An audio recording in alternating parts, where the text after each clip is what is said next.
पहली चीज आती यही है कि वर्क होता क्या है। ठीक, तो अक्सर किताबों में ये लिखा होता है। मैं पहले किताबों वाली लैंग्वेज बोल देता हूं, ठीक है, किताबों वाली लैंग्वेज बोल देता हूं ताकि तू बिल्कुल अवेयर रहे, फिर मैं मुद्दे पे आऊंगा। अक्सर किताबों में लिखा होता है work is a transfer of energy, ऐसे लिख के छोड़ दे, तू देखना कई जगह तेरे को देखने के लिए मिल जाएगा, काफी जगह। ट्रांसफर ऑफ एनर्जी, जो कि एक कंप्लीट और सही डेफिनेशन नहीं है, ठीक है, जो कि एक कंप्लीट और सही डेफिनेशन नहीं है। ठीक है, कहीं कहीं चल जाएगा, वो जैसे मैंने थोड़ी देर पहले एक एग्जांपल लिया तेरे सामने, कुछ चीजें कहीं कहीं चल जाती है, लेकिन एक्चुअली में क्या है उसके बारे में डिटेल में पढ़ना बहुत जरूरी है।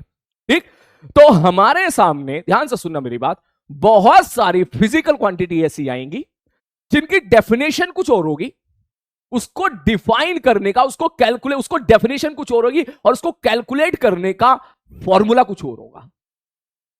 समझ मारी बात? एग्जाम्पल के तौर पे मैंने कौन सा एग्जाम्पल जो शायद तूने पढ़ा हो, हाँ मुझे याद है, चल मैं एग्जाम्पल लेने से डर रहा हूं अभी, कहीं तूने पढ़ा हो नहीं पढ़ा हो, 8th क्लास में शायद तूने पढ़ा होगा आर्किमिडीज प्रिंसिपल, बॉयंसी फोर्स। उसकी डेफिनेशन कुछ और होती है, उसको कैलकुलेट करने का फॉर्मूला कुछ और होता है। ठीक, बिल्कुल उसी प्रकार यहां वर्क वाला केस है, वर्क की डेफिनेशन पर जाएगा तो कुछ और बोलेगी, ठीक, लेकिन वर्क को कैलकुलेट कैसे करें इसका फॉर्मूला कुछ और होता है। तो रेदर देन अभी हम डेफिनेशन पे काम करें, अभी हम काम करते हैं कि इसको कैलकुलेट करने का फॉर्मूला क्या होता है या इसको कैलकुलेट करने का तरीका क्या होता है। डेफिनेशन पे धीरे धीरे जब मैं तेरे सामने बहुत सारे एग्जांपल लेके आऊंगा तब तेरे दिमाग में अपने आप समझ में आ जाएगा, अच्छा सर ये है कायदे में। तो मैं चलता हूं वर्क पे, तो वर्क हमने एक ऐसी फिजिकल क्वांटिटी को डिफाइन किया, ध्यान से सुनना मेरी बात, ठीक, वर्क हमने एक ऐसी फिजिकल क्वांटिटी को डिफाइन किया, हमने बोला यार कि अगर कोई फोर्स, ध्यान से सुनना एक एक चीज, बड़ी काम की चीज, अगर कोई फोर्स सपोज किसी बॉडी पर लग रहा है, मैंने कहा ठीक है भाई साहब, सर वो तो पहले भी लगा था, है पहले ना लगा था जिसने एक्सेलरेशन दिया था, मैंने कहा लगा तो था पहले भी, बात तो सही कर रहा है, एनएलएम में भी तो लगा था फोर्स, मैंने कहा वही चीज है, अगर कोई फोर्स किसी बॉडी के किसी भी पॉइंट पर, अभी तो मैं बॉडी बोल रहा हूं, ध्यान से समझना, अभी तो मैं बॉडी बोल रहा हूं, अगर कोई फोर्स किसी बॉडी के किसी पॉइंट पर सपोज एफ फोर्स लगा, ठीक है मेरे भाई, एफ फोर्स लग गया, एक वेक्टर है प्रॉपर, मैंने वेक्टर ले लिया, जिस बॉडी के जिस पॉइंट पर वो लगा है, अगर उस पॉइंट का डिस्प्लेसमेंट ds है, छोटा सा डिस्प्लेसमेंट ds, तो f डॉट ds के डॉट प्रोडक्ट को हमने बोला कि भाई साहब that will be the work done by this force. क्या होता है इस पर फोकस मत कर अभी इस बात पे फोकस करके मैं क्या बता रहा हूं, ध्यान से सुनना मेरी बात, ध्यान से सुनना मेरी बात। तो तू ये बोल सकता है, मैं इसको मिटा के एक बार बढ़िया तरीके से लिख देता हूं कि वर्क डन वाई, लिखना मत कुछ भी अभी, work done by force F, अगर आप किसी फोर्स का वर्क डन निकालना चाह रहे हो, ध्यान से सुनना, वर्क डन हमेशा किसी फोर्स का निकलेगा, ये नहीं कि तू भाई साहब ऐसे सेंटेंस यूज कर ले, सर इस वेलोसिटी का वर्क डन क्या होगा, सर इस एक्सेलरेशन का वर्क डन क्या, ना बिल्कुल नहीं, वर्क डन किसी फोर्स का ही आप निकालोगे, किसी फोर्स का ही वर्क डन निकालोगे। फिर बात आएगा सर वर्क डन निकालेंगे तो ये तो बताओ कितना वर्क डन, मैंने कहा वही कैलकुलेट कर रहा हूं हम लोग कि वर्क डन बाय ये फोर्स एफ, अगर आपसे पूछा जाएगा तो आप लिखोगे डी डब्ल्यू बराबर एफ डॉट ds।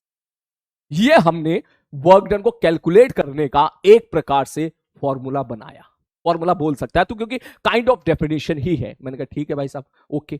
अब अगर मैं तुझसे पूछूं कि भाई साहब एक बार अच्छे से एक एक चीज बहुत ध्यान से पढ़नी है, सर डी डब्ल्यू क्या है, मैंने कहा देख भैया, डी डब्ल्यू है वो छोटा सा वर्क डन जो एफ फोर्स ने किया है। मैं फिर से रिपीट करता हूं, तू कुछ लिखना मतलब ध्यान से देखना, व्हाट इज डी डब्ल्यू, ये डी डब्ल्यू है छोटा सा वर्क डन, छोटा सा वर्क डन जो एफ ने किया, ठीक है भाई साहब, ओके। किसने किया, एफ ने, मतलब समझना यहां पर ये जो वर्क डन निकालने, हम इस फोर्स का वर्क डन निकालने, इस फोर्स का, ये नहीं कोई दूसरा फोर्स लेके आ गया, ओनली दिस फोर्स का हम लोग वर्क डन निकालने। मैंने कहा ठीक है भाई साहब, इसमें एफ क्या है, सर ये मैं हिंदी में लिख देता हूं, वो फोर्स है, रुक जा एक मिनट, ये वो फोर्स है जिसका वर्क डन हम कैलकुलेट कर रहे हैं। मतलब कल को अगर तू ग्रेविटी mg फोर्स का वर्क डन अगर तू कैलकुलेट करेगा ना तो इसकी जगह mg रख देगा, सीधी सी बात ये वो वाला फोर्स, एरी एक एक लाइन बहुत काम की है, मैंने तेरी चैटिंग इसलिए बंद कर दी है ताकि तू बीच में चबड़ चुना करे। ठीक है, ध्यान से सुनना, एक एक लाइन बहुत काम की है।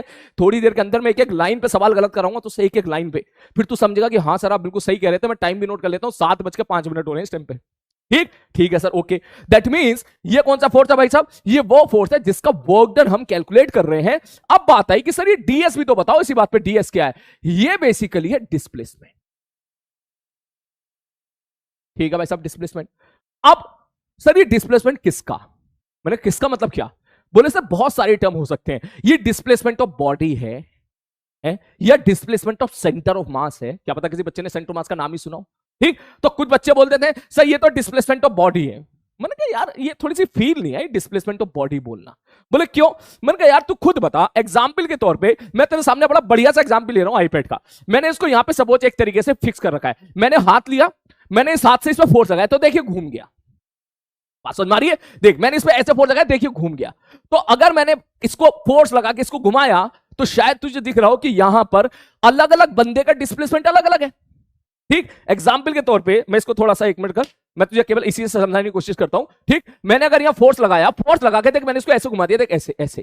ठीक, तो अगर तू नोटिस करेगा तो अगर पार्टिकल इस प्रकार, पार्टिकल मतलब बॉडी, 1 मिनट रुक यार, बस 1 मिनट रुक जा तू, मैं इससे ना ये निकाल देता हूं। 1 मिनट, अबे 12 ये इस पे लिखा है कहीं भी खोए तो इस नंबर पे कॉल करें। ये एक्चुअली क्या है कि मैं भूल जाता हूं हमेशा आईपैड को अपने। ठीक है, तो मैंने आईपैड के पीछे ना ये लिख लिया था, कहीं भी मिले, ठीक है, तो इस नंबर पे कॉल करें। ठीक है, हाँ एक बार मैं दिल्ली में भूल गया था, पता है ये सच में। मुझे जो लोग कहते हैं ना कि लोग आजकल दुनिया अच्छी नहीं है, बहुत अच्छी दुनिया भाई।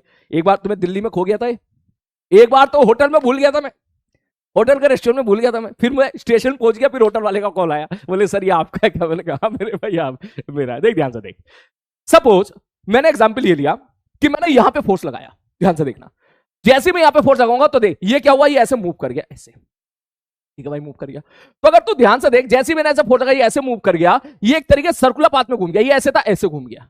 तो क्या तू ये नोटिस कर रहा है कि अलग अलग पार्टिकल का यहां पर इस बॉडी के अलग अलग हिस्सों का डिस्प्लेसमेंट अलग अलग है। ध्यान से देख, अगर मैं इसको ऐसे घुमाता हूं ऐसे ऐसे, तो ये वाला जो सेंटर वाला पार्टिकल है वो इतनी रेडियस में घूम गया। अगर मैं यहां फोर्स लगाता हूं, इस जगह पे फोर्स लगा मैंने ऐसे घुमा दिया, तो ये वाला जो पार्टिकल है ये बड़ी रेडियस में घूम गया। ठीक, और पूरी बॉडी का डिस्प्लेसमेंट कुछ अलग दिख रहा है। बॉडी का डिस्प्लेसमेंट का तो फील ही नहीं आ रही। क्यों फील नहीं आ रही? अरे सर बॉडी का डिस्प्लेसमेंट क्या फील आ रही है? आप ये बताओ ना, कौन सा पार्टिकल, अलग अलग पार्टिकल का डिस्प्लेसमेंट अलग अलग है। ध्यान से देख, अगर मैंने यहां फोर्स लगाया, यहां फोर्स लगा के ऐसे घुमा दिया, तो ये छोटा वाला पार्टिकल छोटे से सर्कल में घुमा है, बड़ा वाला इसके आगे जाएगा, बड़ी रेडियस वाला पार्टिकल अलग। ठीक है सर, मैंने आगे की तरफ फोर्स लगाया F बराबर 60 न्यूटन। ठीक है सर, मैंने बोला म्यू की वैल्यू है सपोज 0.4। ठीक है सर, अभी तक अगर मैं तुझसे पूछूं, भूल जा तू वर्क डन वगैरह कुछ आता है, मैं तुझसे एक प्रश्न पूछूं, पहला प्रश्न, what is the value of friction? तू बोलेगा फ्रिक्शन बराबर म्यू इंटू नॉर्मल रिएक्शन, तो जाहिर सी बात है मूव कर जाएगा, 40 न्यूटन का फ्रिक्शन लग रहा होगा। ये तुझे देखते के साथ ही समझ में आ गया। मैंने कहा किधर? बोले सर पीछे की तरफ।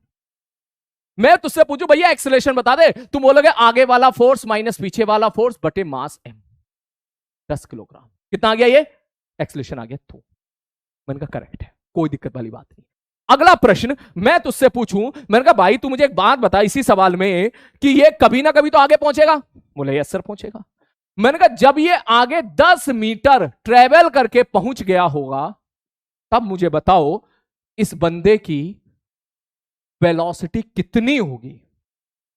तो आप बोलोगे सर यहां से लेके यहां तक ये तेरा फ्रिक्शन है, समझा मेरी बात को, ये तेरा एनएलएम है और ये तेरी काइनेमेटिक्स है। ठीक, तो सीधा बोलेगा सर जी देखो, क्या वेलोसिटी निकालना चाह रहे हो ना, तो लगा दो ना v² बराबर u² + 2as। मैंने कहा क्यों? बोले सर v² 2as लगा दो सर, क्योंकि एक्सेलरेशन कांस्टेंट है, एक्सेलरेशन कांस्टेंट होता है, इक्वेशन ऑफ मोशन हम लोग लगा सकते हैं, तो आ जाओ भैया लगा लेते हैं। आप सीधा बोलोगे सर v² बराबर u, मैंने बोल दिया भाई साहब इनिशियली रेस्ट पर है, t बराबर 0 पर, ले लड़ाई झगड़ा ही खत्म कर। तो बोलेगा ठीक है सर, u की वैल्यू 0 हो गई, 2 एक्सेलरेशन की वैल्यू कितनी होगी 2, और s कितना चला 10 मीटर चला। सीधा बोलेगा 10 दूनी 20 दूनी 40, v² बराबर आ गया 40, दैट मींस 20 बराबर आ गया √40। मैंने कहा ठीक है भाई साहब। अब मैं तुझसे पूछूं, मैंने कहा ठीक है, तू ये बता कि यहां पर बंदे की काइनेटिक एनर्जी कितनी होगी? तो बोलेगा हाफ एम बी स्क्वायर। मैंने कहा ठीक है भैया, वैल्यू बता दे कितनी होगी। बोलेगा हाँ, मास की वैल्यू कितनी है 10 किलोग्राम, वी स्क्वायर मतलब 40, तो ये कितना निकल के आ जाएगा सर? 400 सर, ये निकल के आ जाएगा 200। मैंने कहा ठीक है, कोई दिक्कत नहीं है। आई थिंक यहां तक तो ये कोई प्रॉब्लम नहीं होनी चाहिए, क्योंकि ये सारी कहानी जो है, ये सारी कहानी वो है जो